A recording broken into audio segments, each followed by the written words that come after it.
Tiatsika fa ny fahasoavan'Andriamanitra miaraka amintsika. Tisika fa ny fahasoavan'Andriamanitra miaraka amintsika noho izy roatsika sandrivaky sy asantsika miaraka aminy. Ny fianakaviana no taniketsa ipoiran'ny vocation.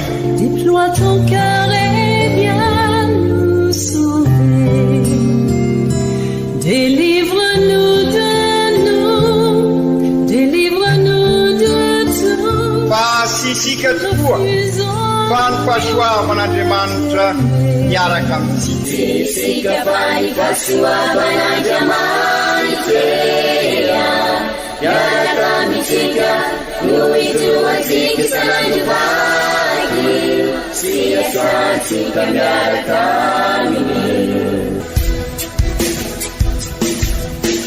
Fa olo raika tokoatran'isika ao aminy, fianakaviana iray ao aminy, tsy misy evitrevitra. Ny olo no mampizara indraindray, fa Andriamanitra i Jesoa lay mpiandrony tsara ran'olotra ny aina, olo raika.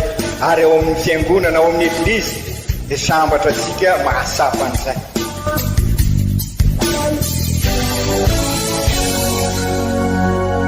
Olo araiky atsika atambatry ny fanahy masina kamiray, olo araiky ao amin'ny Kristy. Fandaram-pampianarana iarahana amin'ny son excellence Monseigneur Benjamin Marc Caramarson eto amin'ny radio Fagnier.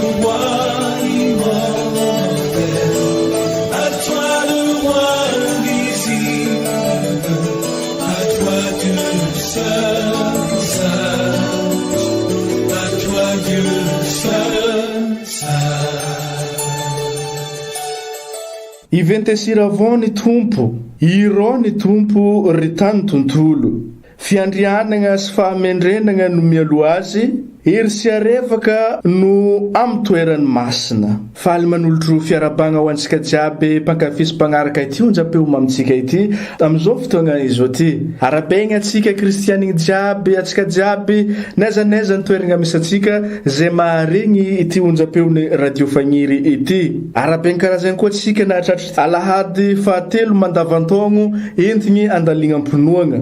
Omeny eglizy loa hevitra atsika amizegny dia ny hoe ny tenin'Andriamanitra manampy antsika ifagnotrogno toy ny faniriny ankondro. Oregnitsika amin'ny alalan'ireo tenin'Andriamanitra rosiny eglizy atsika niany ny famelabelarana io loa hevitra io arahiny fampianarany archevêque zegny. Alotsika iombompo iombom-bavaka iaraka hitandregny ny tenin'Andriamanitra.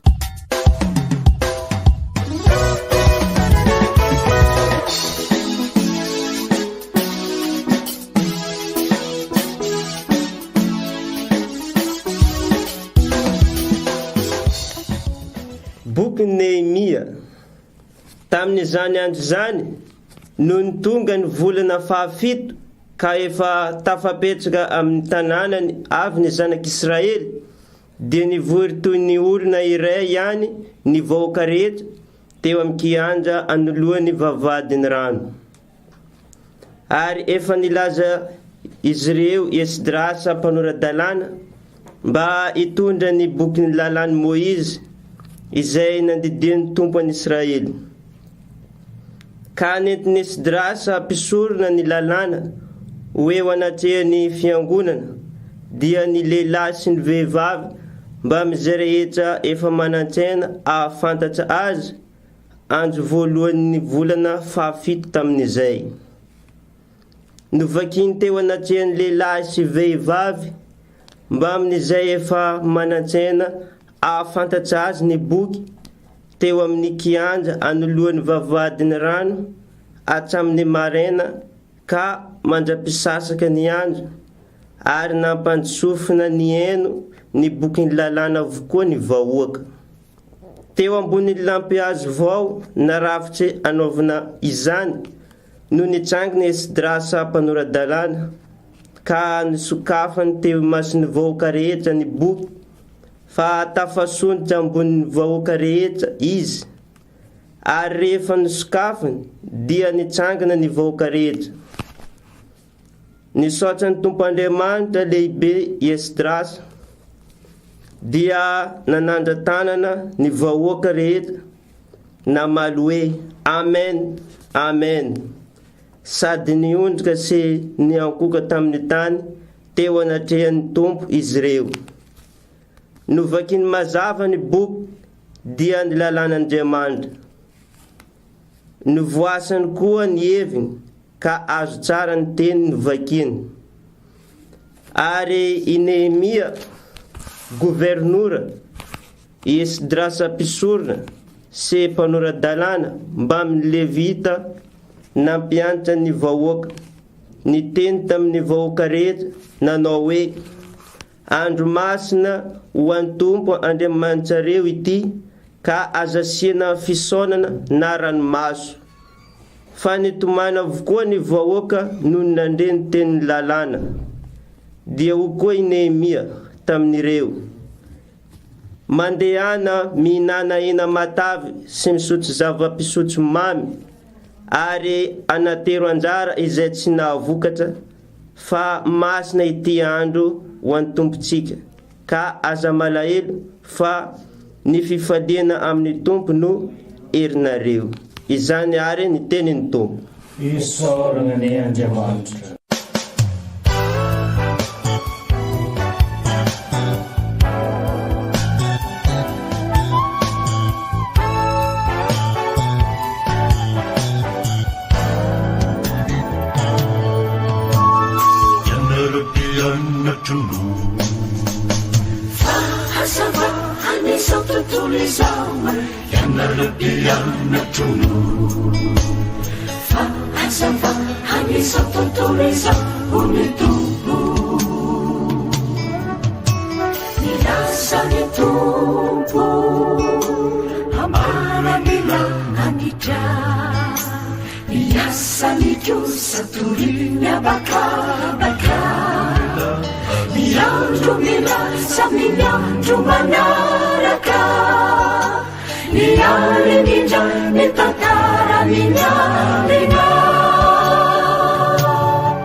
Taratasy voalohany masinda Paoly apôstôly ho an'ny kristiana tany Korinty.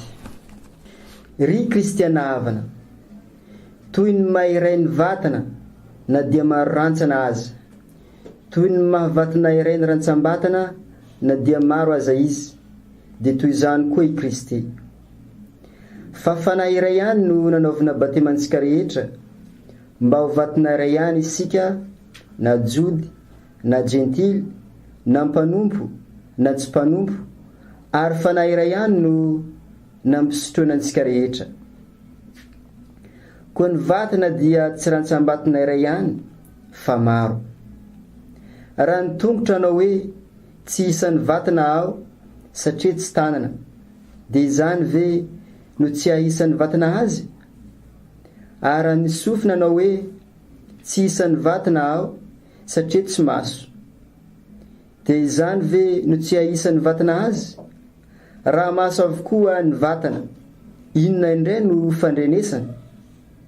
Ary raha fandrenesana avokoa, inona indray no fanamboloana? Rantsambatina maro anefa no efa nalahitr'Andriamanitra eo amin'ny vatana, araka izay itiavany azy avy. Ka raha rantsambatina iray ihany izy rehetra, aiza ny vatana? Koa maro ary ny rantsambatina, fa iray ihany ny vatana. Ny maso tsy mahazo manao amin'ny tanana hoe tsy mila anao aho. Ny loha tsy mahazo manao amin'ny tongotra hoe tsy mila anareo aho. Fa ny rantsambatina izay miseho malemilemy kokoa aza no vomaika ilaintsika kokoa. Ary ny rantsambatina izay ataontsika ho kely voninahitra kokoa aza no omentsika voninahitra bebe kokoa. Koa ny tsy misy hajany ao amintsika no hajaintsika kokoa, fa izay mendrika raha teo tsy mila izany. Satria tamin'ny nanaovan'Andriamanitra ny vatana, dia izay kely voninahitra kokoa no nalahany homeny voninahitra bebe kokoa, mba tsisy fisarahana eo amin'ny vatana, fa mba hifanao soa avokoa ny rantsambatina rehetra. Koa raha mijaly ny rantsambatina iray, dia miara-mijaly avokoa ny rantsambatina rehetra. Fa raha mahazo voninahitra kosa ny rantsambatina iray, dia miara-mifaly ny rantsambatina rehetra. Ianareo no vatan'i Kristy, ka samy rantsambatany manaraka ny laharany tsirairay avy. Ao amin'ny Eglizy dia izao no nandaharan'Andriamanitra ny sasany: voalohany apôstôly, faharoa mpaminany, fahatelo mpampianatra. Manaraka izany dia ireo nahazo fanomezana hanao fahagagana, hanasitrana ny marary, hanampy, hitondra, hiteny fiteny samihafa tsy fantatra, handika teny. Moa apôstôly izy rehetra, moa mpampianatra izy rehetra, moa mpaminany izy rehetra, moa mpampianatra izy rehetra, moa manao fahagagana izy rehetra, moa nahazo fanomezana nasitrana izy rehetra, moa miteny fiteny samihafa tsy fantatra izy rehetra, moa mandika teny izy rehetra. Izany ary ny tenin'ny Tompo. Isaorina any Andriamanitra.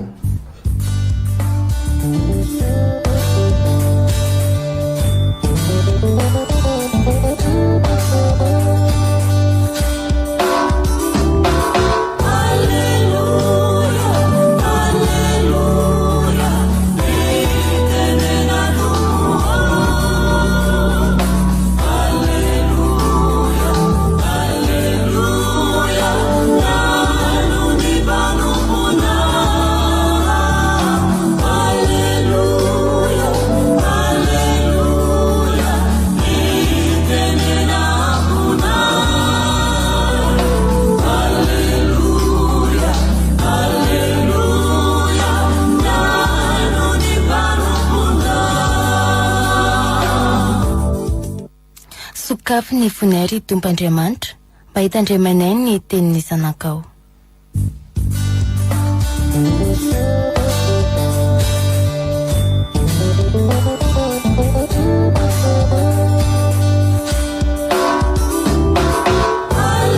Alleluia, alleluia, alleluia.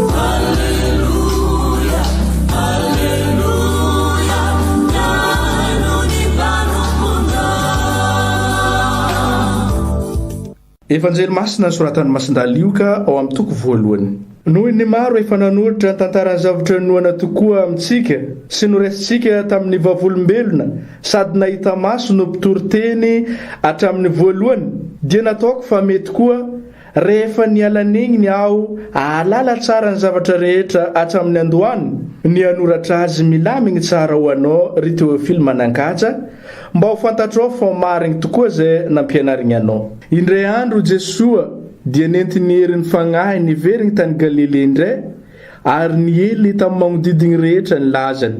Nampianatra tao amin'ny sinagogan'izy ireo izy ka nankalazain'izy rehetra.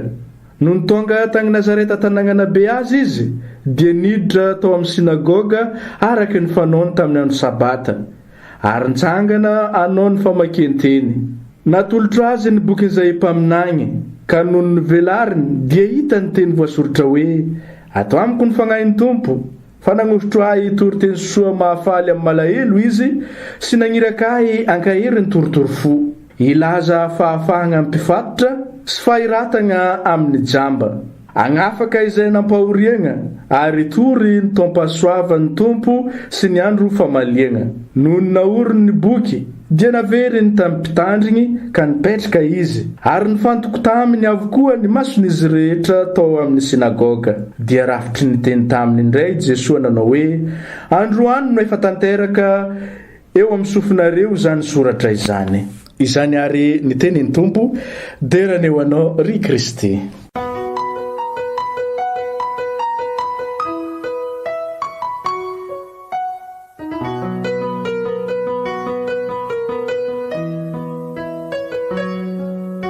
Ry kristianina havana amin'izao mandavataona zao araky ny efa naverimberitsika matetika dia fandaliana mpinoana no ataosika zany hoe miainga amin'ireo vakiteny arosin'ny eglizy fandrindra amin'izao taona ny Masindahlioka zao dia alalintsika ny fiainan'i Jesoa mba izay koa no fiainansika satria kristianina sika mpanaradia an'i Kristy ary zay raha teo no vokatry ny filan-kevitra pastoraly ary toy ny taratasy nalefa amintsika dia ivelomantsika an'ireo fenkevitra avy amin'ny filan-kevitra pastoraly katolika aho alaliniko izay inoako, katolika aho iainako izay inoako, katolika aho resiko an-tanana izay inoako, katolika aho ankalazaiko izay inoako,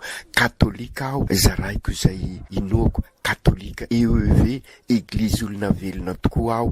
Ka izay indrindra ary amin'izao lahady fahatelo mandavataona zao anoizasika ny vakiteny tamin'ny alahady lasa teo marina masotazoany ny vakisika ny tantaran'ny Jesoa nanovany rano divay zany hoe i Jesoa raha eo anivon'ny fiainansika izy raha mitoetra ao amintsika ary itoerantsika de miova ny fiainansika ary de mamokatra zavatra tsara mahasoa mahatsara amin'ny fiainansika ary dia nahafaly an'ireo zay nasaina tao kanata amin'izay fotoana izay ary tamin'io koa no nino ny mpianatra satria nahita ny voninahitr'Andriamanitra avy amin'io famantarana nataon'i Jesoa io. Ka izay indrindra ary mba ivelomasika an'izany rehetra izany dia atolotra ny eglizy amintsika amin'ity ary fa ny tenin'Andriamanitra dia natao anampy asika ifanotrina, ifanatsara, ifanasoa ka iroso olo raika ao amin'ny Kristy sika ary de izay no anatraterin'ireo vakiten'ireo ka ho génération mpanorona tokoa isika tahaka ny zay fotoana zay babo ny vahoakan'Israely potika ny fiainan'izy ireo tany amin'ny fibaboana fa napetrany amin'ny toerany tsara ny tenin'Andriamanitra ary de izay no vakiteny voalohany nandray ny tenin'Andriamanitra izy ireo ka zary taranaka mpanorona ary de izay koa raha tisika no ho taranaka mpanorona ho génération mpanorona tokoa isika mpanorona ETA eglizy tranon'Andriamanitra dia oka ho raisitsika ny tenin'Andriamanitra ary zay ny famporosiana matetika matetika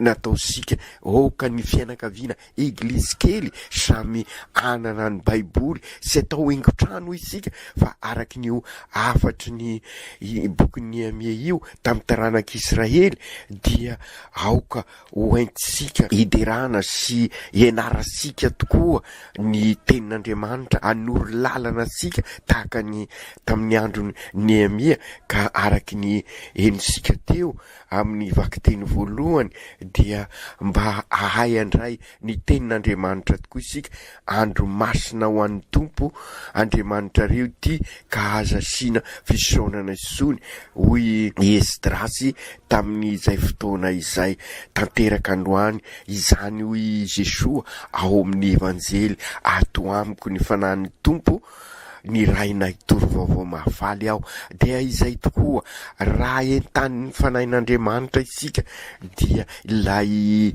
fanahy manoro lalana sika dia andalina ny finoana tokoa isika enisika i Jesoa ilay zanak'Andriamanitra dia niainy sara ny fampianarana tao amin'ny sinagoga ary dia nandray ny tenin'Andriamanitra izy ary nanolotra izany tamin'ny reo vahoaka ary dia izay koa isika rairay avy mba ahay andray ny tenin'Andriamanitra ary izara azy zany hoe andalina ny finoansika ary dia andray atanana n'izay finoansika izay ankalazay sika tahaka an' Jesoa ao amin'ny sinagoga dia hitondra izara azy amin'ny mpiarabelona ka ofeno ny fanahy masina isika ofeno izay fanahy masina ka izara an'izay tahaka ny nataony Masindahy Luc milaza amin'ny fanomboan'io evanjely vao novakisika io anoratra azy milamina sotra ho anao ry Teofily manakaza mba ho fantatrao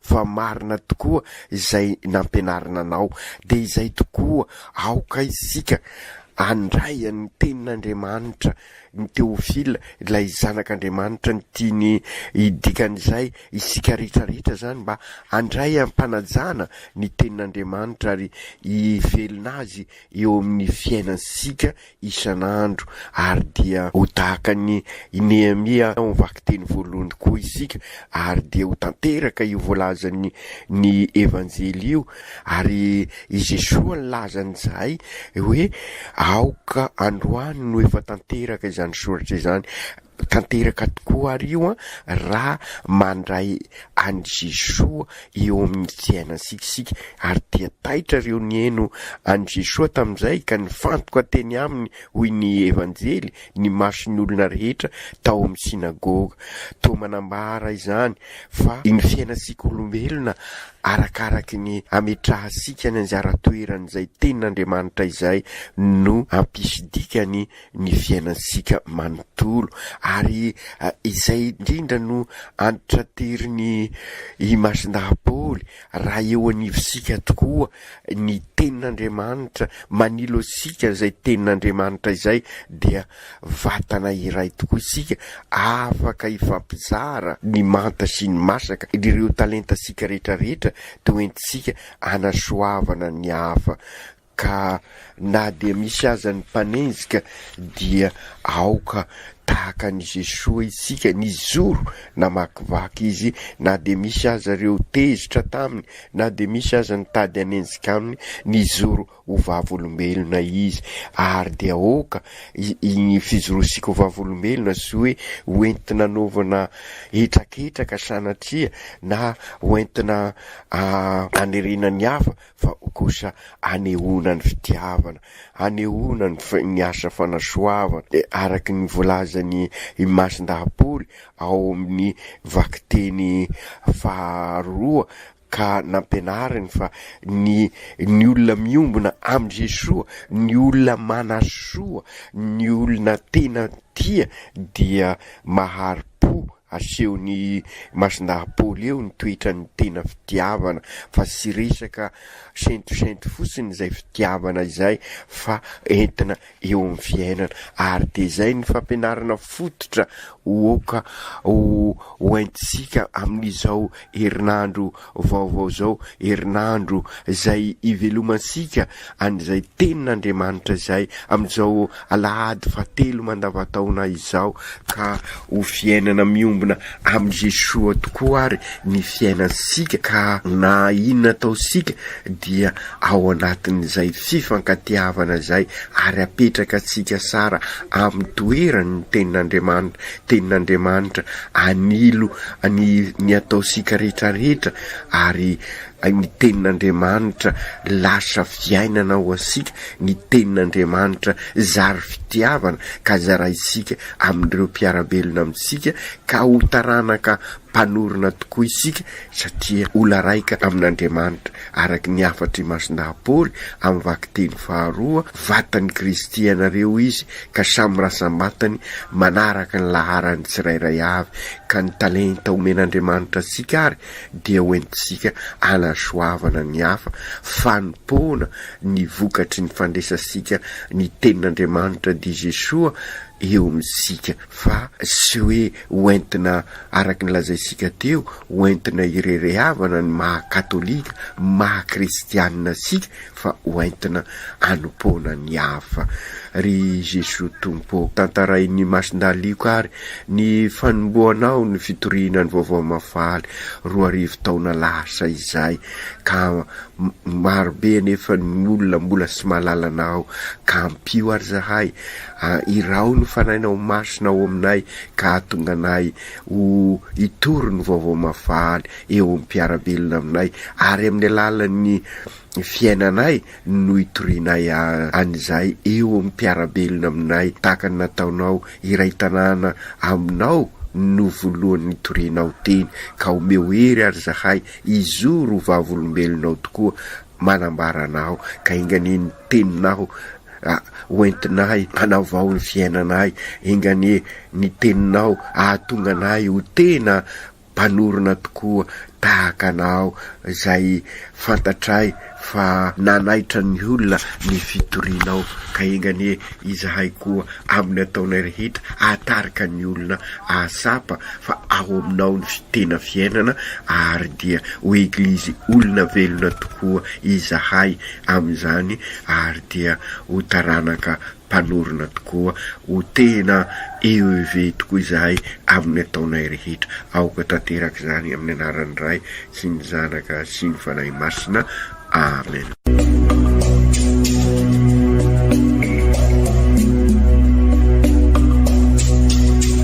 Tsy atsika fa ny fahasoavan'Andriamanitra miaraka amintsika. Tsika fa ny fahasoavan'Andriamanitra miaraka amintsika, noho itroatsika sandrivaky, sy asantsika miaraka aminy. Ny fianakaviana no taniketsa ipoiran'ny vocation. Déploie ton cœur et viens nous sauver. Délivre-nous de tout. Fa sisika tokoa fa ny fahasoavan'Andriamanitra miaraka amintsika. Sisika fa ny fahasoavan'Andriamanitra miaraka amintsika, noho itroatsika sandrivaky, sy asantsika miaraka aminy. Fa olo raika tokoatran'isika ao aminy, fianakaviana iray ao aminy, sy misy hevitrevitra ny olo no mampizara indraindray, fa Andriamanitra i Jesoa lay mpiandrony tsara nanolotra ny aina olo raika, ary ao amin'ny fiangonana ao amin'ny eglizy dia sambatra tsika mahasapa an'izay.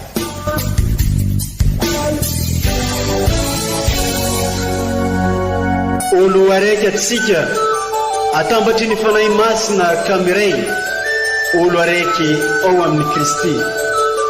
Fandaram-pampianarana iaranao amin'ny son excellence Monseigneur Benjamin Marc Caramarson eto amin'ny radio Fania.